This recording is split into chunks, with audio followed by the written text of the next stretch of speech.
Welcome back to The Explainer. Today, we're digging into something absolutely massive. We're talking about a foundational framework that has literally transformed the lives of millions. Presidents, CEOs, educators, parents, you name it. We're diving into Stephen R. Covey's legendary 30-year-old self-improvement classic, The 7 Habits of Highly Effective People. Now, you probably already know this isn't just some regular book. It's a comprehensive, totally principle-centered approach to solving both personal and professional problems. And just to put its impact into perspective, 40 million. That's how many copies this absolute masterpiece has sold worldwide. Think about that for a second. It's incredibly rare for a piece of writing to reach this level of global saturation. Actually, it was even named the #1 most influential business book of the 20th century. So yeah, we aren't just looking at another trendy, fly-by-night self-help manual here.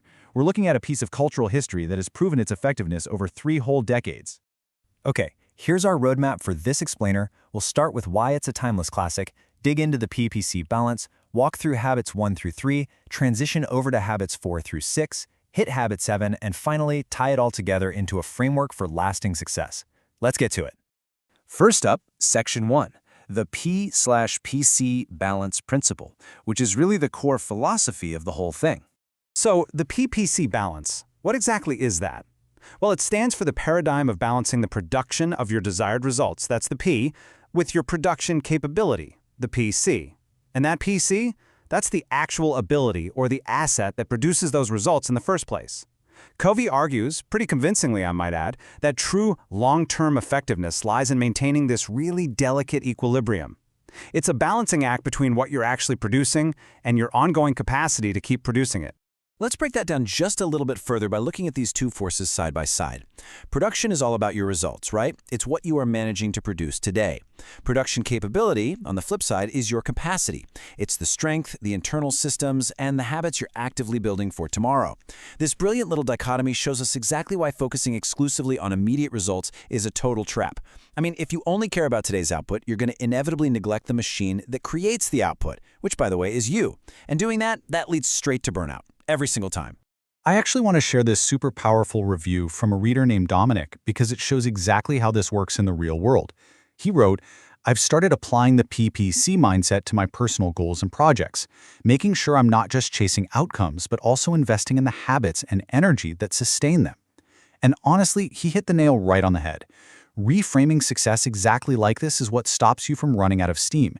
It creates this sustainable framework where you value your own energy just as much as the tasks you're crossing off your to-do list. All right, moving right along to Section 2, Habits 1 through 3, focusing on personal independence. Okay, so habit 1 is be proactive. That means taking absolute responsibility for your reactions and choices, fully recognizing that you are the one in charge. Habit 2 is begin with the end in mind, which is all about envisioning your ultimate goals before you ever even take action. And habit 3 is put first things first, meaning you manage your time strictly around your deepest, most important priorities. These 3 habits are grouped together for a really specific reason. They're designed to help you transition from a state of depending on others to a state of true, solid personal independence. Just to show you how impactful mastering even one of these internal habits can be, take a look at this insight from a reviewer named Don. He says, "One golden nugget concept I stole from this book is begin with the end in mind. Everything else would flawlessly fall into place with clarity, decisions will be made quicker, your purpose reignited." Isn't that great? Applying just this single principle can give you immediate clarity and a really powerful sense of direction. The crucial takeaway from this first group of habits perfectly echoes the sentiment of a longtime reader, DEDI. Real change doesn't start outside, it starts within. It's an inside job. These first 3 habits, they aren't about manipulating the people around you or instantly changing your external circumstances. No, they're about those quiet, powerful, internal transformations that fundamentally alter how you view yourself and what you're actually capable of. Which brings us to Section 3, Habits 4 through 6, Public Interdependence. So habit 4 is think, win, win. This means actively seeking mutually beneficial solutions in all your interactions. Habit 5 is seek first to understand, then to be understood. That's all about practicing true, empathetic listening before you ever try to make your own point. And habit 6 is synergize, combining strengths to achieve vastly more together than you ever could alone. Notice how these are all entirely focused outward. They build directly upon that internal mastery you established in the first 3 habits, which then allows you to foster incredibly healthy relationships and achieve collaborative public success. The logic here is absolutely vital. You must master your own paradigms to effectively lead and collaborate with others. You literally have to establish a foundation of fairness, integrity, and honesty within yourself first. Think about it. If you haven't mastered yourself, you can't genuinely seek to understand someone else. And you certainly can't achieve true synergy, where the combined result of a team is vastly greater than the sum of its individual parts. It just doesn't work that way. Moving on to Section 4. Habit 7. Sharpen the saw. Now, sharpening the saw is all about self-renewal. It means intentionally taking the time to tap into and replenish your physical, mental, and spiritual resources. Going back to our core philosophy from earlier, this is exactly how you maintain your production capability. Look at it this way. If you're a saw cutting through wood, you can't just saw endlessly. Eventually, the blade is going to get dull. You have to stop, take a breath, and sharpen the saw if you want to stay effective. And to prove just how absolutely vital this is today, let's look at an editorial review from Ariana Huffington. She notes, on an individual level, people are burning out. Emphasis on self-renewal and his understanding that leadership and creativity require us to tap into our own physical, mental, and spiritual resources are exactly what we need now. Think about that for a second. This 30-year-old habit is literally the perfect antidote to our modern, fast-paced epidemic of burnout. It's just as relevant now as it was then. Finally, Section 5. A framework for lasting success, tying it all together. Let's trace the complete journey of this framework one more time so we can see the big picture. You begin with Phase 1, internal mastery, using habits 1 through 3 to build your own character and independence.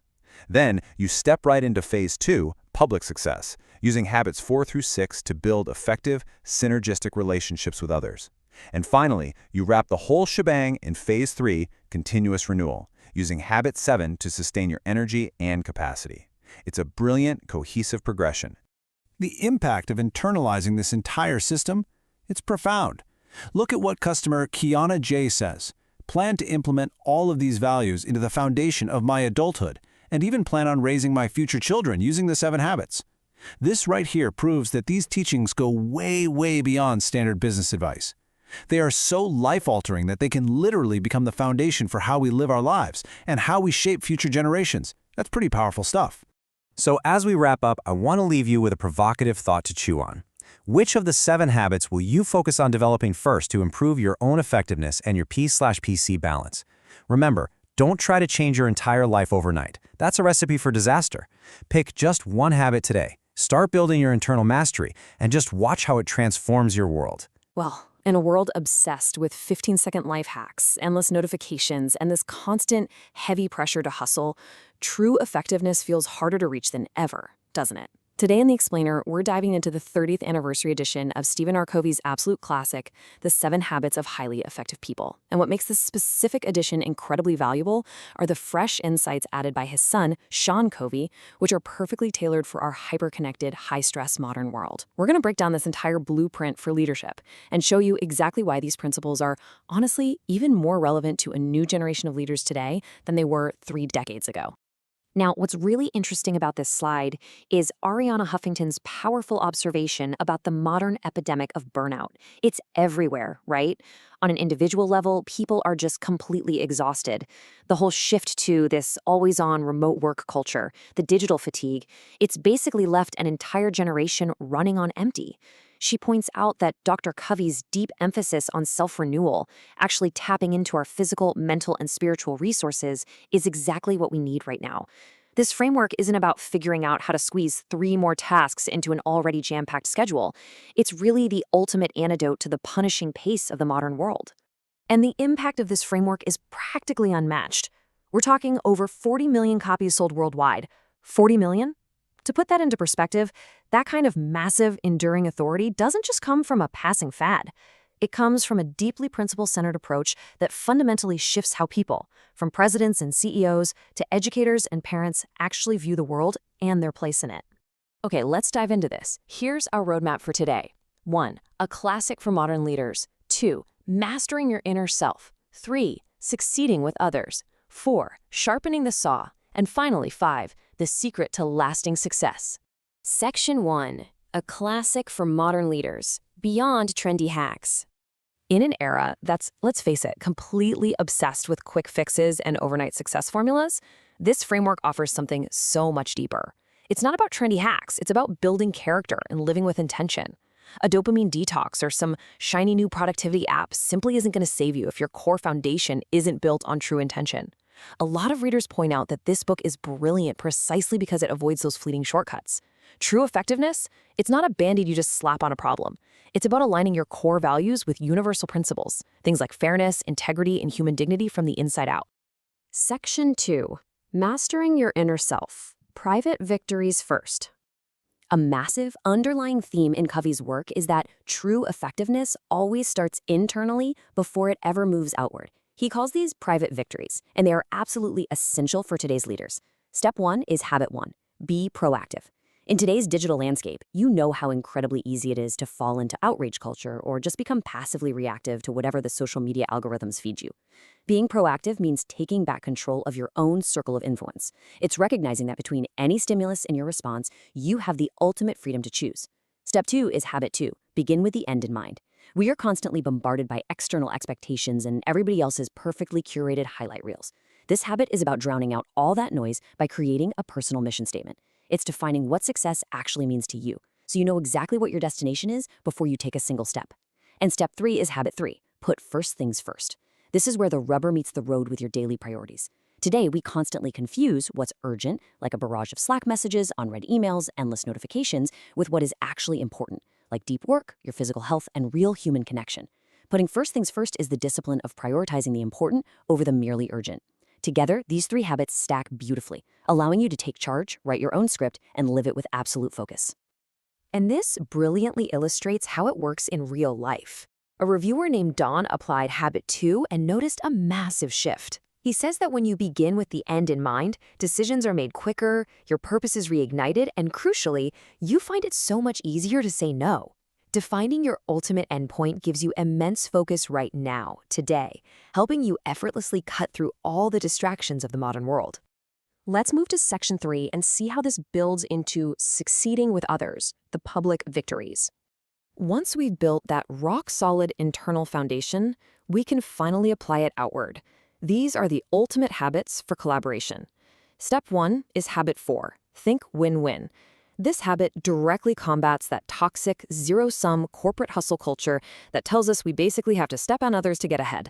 Thinking win-win is an abundance mentality.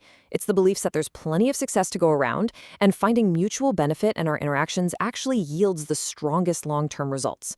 Step 2 is habit 5. Seek first to understand, then to be understood. Honestly, this might be the single most desperately needed skill in our modern era. True empathetic listening is incredibly rare today when so many people are just waiting for their turn to speak or, secretly typing out a counterargument on a Zoom call while someone else is still talking. This habit requires you to genuinely step into another person's perspective before pushing your own agenda. Finally, step 3 is habit 6, synergize. Once you value mutual benefit and empathetic listening, you can unlock modern collaborative breakthroughs. Synergy isn't just basic teamwork. It's recognizing that differences in perspective, especially in these global, diverse, remote teams we work in, are an asset, not a liability. It's creative cooperation where the whole becomes significantly greater than the sum of its parts. Section 4. Sharpening the saw. Continuous renewal.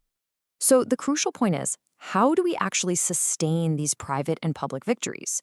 Well, that leads us right to habit 7, sharpen the saw. This is the continuous act of self-renewal by tapping into and maintaining your physical, mental, and spiritual resources. Think of the classic analogy. You literally cannot effectively chop down a tree if you never take a break to sharpen the blade. But what does sharpening the saw look like for a new generation? Today, it means fiercely protecting your actual offline time. It means preserving your mental health by consciously stepping away from the doom scrolling. It means prioritizing a solid 8 hours of sleep over a toxic grind set mentality. You simply cannot practice the other 6 habits if your own internal resources are completely depleted. Section 5. The secret to lasting success. Balancing P and PC. To make all 7 habits work over a lifetime, you need the master paradigm, and that is the balance of P and PC. As a reader named Dominic pointed out, lasting success requires a very delicate, intentional balance between these 2 forces. On the left, we have production, or P. These are the immediate results and outcomes you produce today. On the right, we have production capability, or PC. This is your ability to build the strength, systems, and habits for tomorrow. If you only focus on production, like, say, working 80 hours a week to meet short-term goals, you eventually destroy your production capability, meaning your mental health, your relationships, and your energy completely collapse. The 7 habits are brilliantly designed to help you balance your P and your PC every single day. Which leaves us with a final, pretty provocative question to wrap up our explainer today. Are you just chasing outcomes, or are you actually investing in the habits that sustain them? Take a moment today to reflect on your own inner victories, your collaborations, and how you are actively sharpening your saw. Thank you so much for joining me, and I really hope this deeply structured look at the 7 habits leaves you feeling empowered to lead with genuine intention. Catch you next time.